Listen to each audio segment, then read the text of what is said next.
By the late 1920s, silent cinema had reached a point of extraordinary confidence. Studios had mastered scale, filmmakers had refined visual grammar, and audiences were fluent in stories told without spoken dialogue. At the same time, European filmmakers were bringing new ideas about psychology, abstraction, and visual expression into Hollywood. These currents met in a film that approached storytelling as an emotional experience first, built from movement, light, and rhythm. The film I'm covering this week is one of the most formally ambitious works of the silent era. It tells a simple story, shaped with a level of visual intention that still feels striking nearly a century later. Emotion emerges through composition, camera movement, and spatial design. Welcome to the Cinematic Century Chronicle, and this is Sunrise, a song of two humans. This video contains spoilers. If you haven't seen the film, I recommend pausing here, watching it, and returning when you're ready.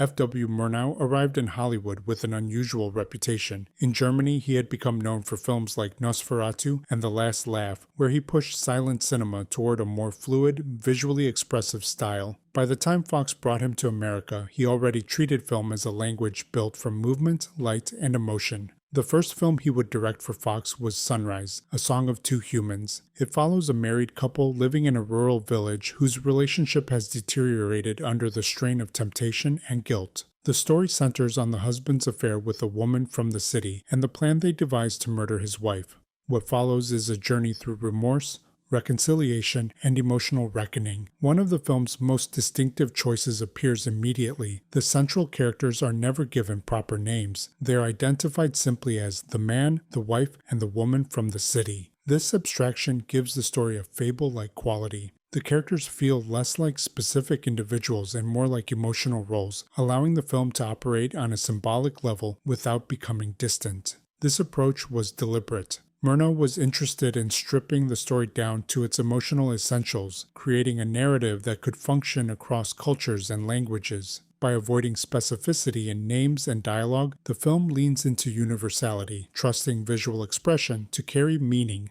Once the film moves into the village, scenes establish tone through atmosphere, letting setting and movement do the work before the story fully announces itself. Mist hangs over the landscape. The environment feels suspended in a kind of moral stillness. The affair enters the story quietly, like an intrusion into an already fragile emotional space. The woman from the city stands out immediately, her dark clothing cutting against the village's softer, earth-toned surroundings. From the start, the film communicates conflict through contrast in space and movement. This sensibility reflects Murnau's background in German cinema, particularly his interest in visual psychology. When Fox Film Corporation brought Murnau to Hollywood, it was part of William Fox's broader push to elevate the studio's artistic reputation. Fox had already invested heavily in large-scale productions. Sunrise represented something more specific, a film designed to demonstrate that silent cinema could rival the expressive ambition of painting, theater, and music. Fox gave Murnau an unusual degree of creative control and a budget that allowed for technical experimentation on a scale rarely granted to directors at the time.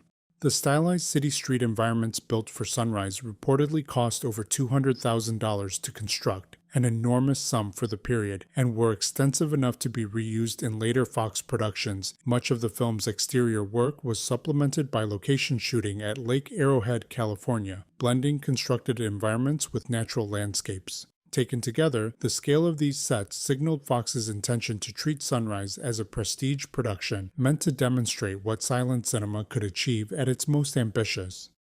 As the affair deepens, the film's visual language grows more insistent. The man's internal conflict is not explained through dialogue or intertitles. It appears in the way he occupies space and how the camera responds to him. Shadows begin to close in around his figure, and superimposed images give form to the pressure he carries. Water spreads across the frame in one shot, as if the thought itself has flooded his mind. In another, the woman from the city appears doubled, her image layered over the man, turning temptation into something inescapable. The environment no longer feels neutral. It presses inward, charged with moral weight. One of the film's most striking visual sequences when the woman from the city urges the man to leave the village and follow her back to the city. The film breaks away from physical space and moves into a rapid sequence of stylized images, city streets, flashing lights, musicians playing, bodies in motion.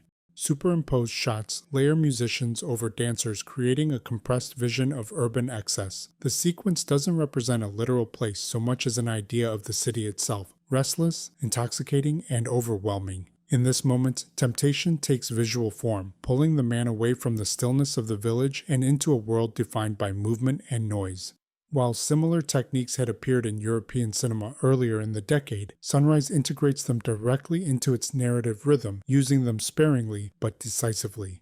The lake sequence that follows is one of the film's emotional anchors. As the man rows his wife across the water, the camera glides with an unsettling smoothness. The stillness of the lake contrasts with the violence of the plan, and tension emerges from restraint rather than action. When the man cannot go through with it, the moment is communicated through hesitation, framing, and pacing. There is a particular shot here that has always stayed with me, the boat drifting silently as the camera holds its distance, allowing the weight of the decision settle into the frame. Nothing outwardly dramatic occurs, yet the emotional shift is unmistakable. It's a moment where silence feels active, carrying meaning on its own. Janet Gaynor's performance is essential to this section of the film. Her restraint, the way she absorbs fear and confusion without exaggerated gesture, keeps the visual language controlled. At the same time, she brings a warmth and openness to the wife that makes the audience immediately empathetic toward her. That warmth carries directly into the boat sequence. When she sits beside the man on the lake, the scene feels intimate and fragile, charged by the sense that something irreversible is close at hand. The tension comes from proximity, the stillness of her body, the quiet trust in her posture, the way the camera lingers without interruption. Gaynor's presence keeps the moment grounded, allowing guilt to register through duration and silence rather than emphasis. Gaynor was already an established presence at Fox, but Sunrise would become one of the defining performances of her career. One of the reasons Sunrise continues to be studied is the way it treats camera movement as an expressive instrument. The camera responds to emotional shifts within the scene. Forward movement suggests pressure, lateral movement reflects uncertainty, and moments of stillness allow feeling to accumulate. Achieving this required an unusual level of technical coordination. Fox constructed massive, tightly controlled sets that allowed the camera to move freely through space. Tracking systems were built directly into the staging, vertical rigs enabled smooth lifts and descents, and entire environments were designed around the camera's movement. These decisions demanded time, money, and precision. They also required performers to move in close coordination with the camera, adjusting their pacing and positioning to maintain emotional continuity. Murnau treated the camera as an extension of the character's internal states, using movement to guide attention and shape feeling. What's striking is how natural these movements feel, even today. The camera rarely calls attention to itself. Instead, it creates a sense of emotional alignment, placing the viewer inside the rhythm of the scene. This approach reflects a broader shift in late silent cinema, where filmmakers increasingly trusted visual form to carry psychological meaning without explanation. Midway through the film, the setting shifts from the rural village to the city, and the visual world expands dramatically. Crowds fill the frame, and motion becomes layered and dense. The city feels overwhelming, energetic, and unstable. Narratively, the city functions as a space of recalibration. Comedy becomes more prominent and the couple's interactions soften. Shared experiences, small gestures, physical proximity, moments of laughter rebuild their connection. The tonal shift feels earned because it emerges from the environment itself. There is a buoyancy to the camera here that contrasts with the earlier rural sequences. The film allows joy to surface gradually, without dismissing the weight of what came before. One of the film's most surreal moments follows the man and the wife as they leave a church together. The camera tracks behind them through city traffic, holding their movement in a continuous flow as the environment around them begins to shift. The street dissolves into open space, cars give way to grass and trees. The couple finds themselves walking through a field of flowers. They embrace, kiss, and for a moment the world seems to reorganize itself around their reconciliation. Just as gently, the illusion recedes. The field disappears, the city returns, and they are once again standing in the middle of the street, now surrounded by halted traffic. One detail that stands out is how long the film withholds spoken sound. For nearly half its running time, Sunrise unfolds without audible dialogue, allowing emotion to exist in a suspended, almost dreamlike space. When voices finally break through, shouts from the crowd as the couple embraces in the street, the effect is grounding. The world suddenly feels louder, more physical. less abstract, as if the story has stepped out of its fable-like isolation and back into shared human space.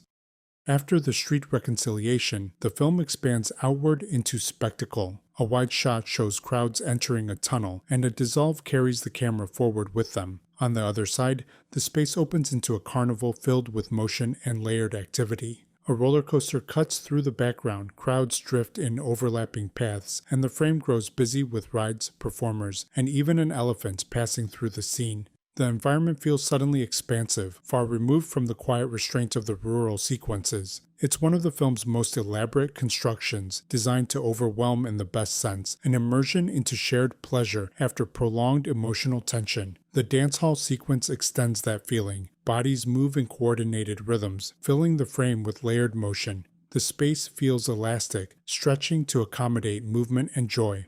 For a moment, the film seems content to exist inside celebration. One image places a quiet visual punctuation on this release, as the man and the wife embrace. Superimposed figures, suggestive of angels or Cupid, hover briefly above them. The gesture is playful, even excessive, but it fits the heightened tone of the sequence. The image functions like an exclamation point, sealing the couple's reunion in visual terms before the story turns again. By pushing joy to its most ornate extreme, the film prepares the ground for what follows, making the coming storm feel less like interruption and more like reckoning. As the film moves into its final stretch, emotion is carried into physical danger. The storm arrives without warning, turning the lake into a space of instability and threat. Wind tears across the water, rain breaks visibility, and the boat becomes difficult to control. The environment presses in from every direction. What makes the sequence unsettling is its duration. The storm is not a brief obstacle, but an extended trial, forcing the couple to remain exposed to danger. The man struggles to keep the boat steady, repeatedly adjusting his body and grip as the water shifts beneath them. The wife remains close, her presence constant, even as the lake grows more hostile. The sequence also reflects the production's technical ambition. Large-scale water effects, controlled lighting, and carefully staged movement were executed on massive studio-built water tanks, allowing Murnau to shape every aspect of the storm. The scale and expense of the setup were unusual even for a prestige production, and they pushed Fox far beyond conventional studio filmmaking of the period. That ambition extended beyond the storm itself. Sunrise repeatedly favors emotional precision over familiar genre cues, investing resources into moments that resist easy classification. By the time the storm breaks, the film has moved through fable, melodrama, expressionist fantasy, and intimate character study, often within the same sequence. It was an approach that left audiences moved, but it also left the industry uncertain about how to define what it had just seen. When Sunrise was released, the industry struggled to describe what it was. It didn't fit comfortably into any established category at the time. The story was intimate and morally serious, yet it relied on fantasy, stylization, and visual excess in ways that set it apart from conventional melodrama. It was neither a straightforward prestige drama nor an experimental art film, even though it shared qualities with both. Fox marketed Sunrise as a major event picture, but audiences encountered something unusually fluid. Scenes of heightened symbolism sat alongside moments of ordinary human behavior, and the film seemed uninterested in reassuring viewers about how they were meant to process what they were seeing. This ambiguity extended to the film's place within the industry. Sunrise premiered during a transitional moment, just as synchronized sound was beginning to reshape Hollywood production. While it featured a synchronized music and effects track, it remained fundamentally a silent film in structure and intent. That in-between status made it difficult to position commercially. It arrived as studios were racing toward a new technological future, even as it demonstrated how refined silent cinema had become at its peak. The film's unusual standing was reflected at the first Academy Awards in 1929. Sunrise received the award for Best Unique and Artistic Picture, a category created to recognize films whose achievements did not fit neatly within standard competitive frameworks. That category existed only once. In the same ceremony, Wings received the award for Outstanding Picture, a designation that would later evolve into Best Picture. Over time, the Academy phased out the Unique and Artistic category, retroactively treating Wings as the first official Best Picture winner. As a result, Sunrise occupies a strange historical position, formally honored, yet often sidelined in popular accounts of early Oscar history. Its recognition was real, but its legacy became harder to summarize within the simplified narratives that followed.